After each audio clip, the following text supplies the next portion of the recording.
My name is Miss Luva Heart. I've lived 108 years on this Jamaican soil, and my bones are tired now, but my memory is sharp. I've seen the plantation days fade. I've seen roads get paved. I've seen the radio turn into the television, and the television turn into the phone in everybody's hand. But one thing has never changed: pain.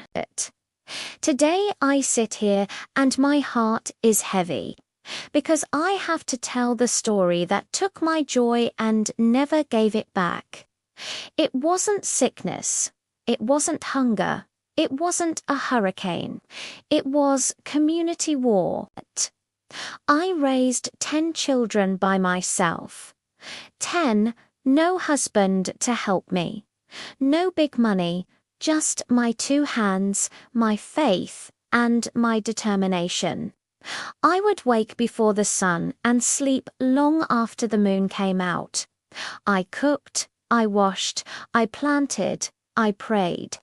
Every single day I would say, "Lord, just let my children live a better life than me."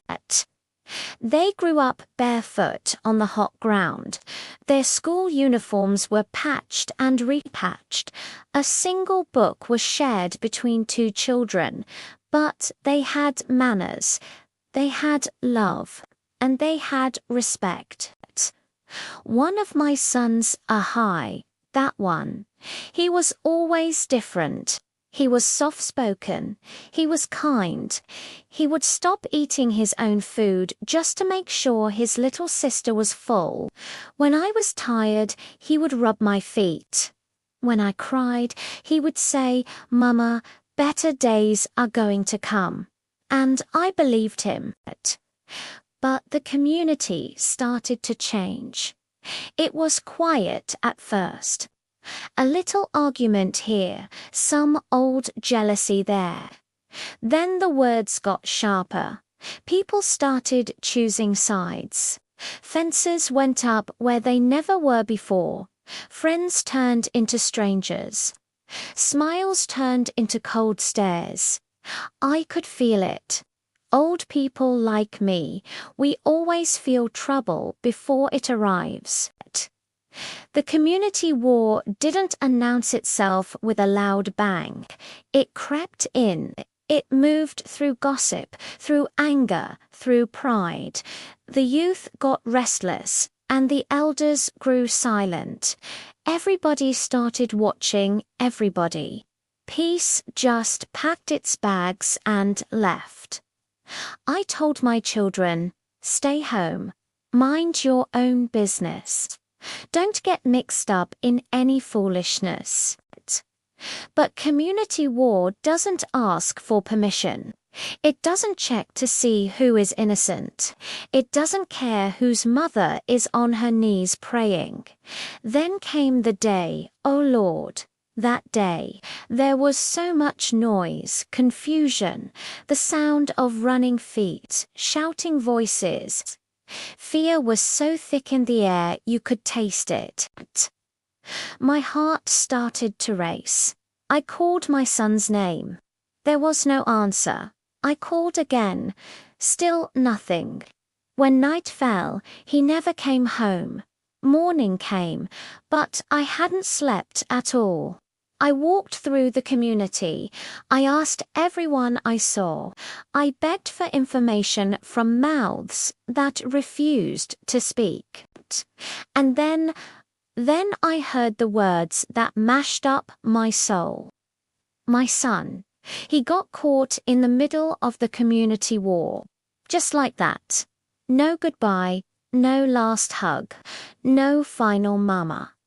I screamed until my voice broke. I cried until my tears dried up. I felt something inside of me die with him. From that day forward, my joy was gone. I still wake up, I still breathe, but something is missing. A mother knows. Community war takes more than life. It takes laughter. It takes trust. It takes the future. Some people came to console me, some crossed the road when they saw me coming, and some just pretended like nothing ever happened. In that time, I learned who was real, and I learned who was fake. At night, I can still hear his voice. In my dreams, he's young again. He's laughing. He's free. I talk to God a lot. Sometimes I'm angry. Sometimes I'm just quiet. But I still pray, because I have other children. I have to live for them. So I stood up again. Slowly, painfully. I'm telling my story now because I don't want another mother to feel this. Community war isn't brave. It isn't strong. It doesn't win.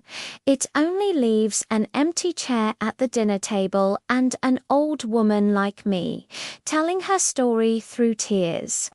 If you are listening to me right now, I am begging you, choose peace. Choose love. Choose sense. Because I am Miss Luva Heart, 108 years old.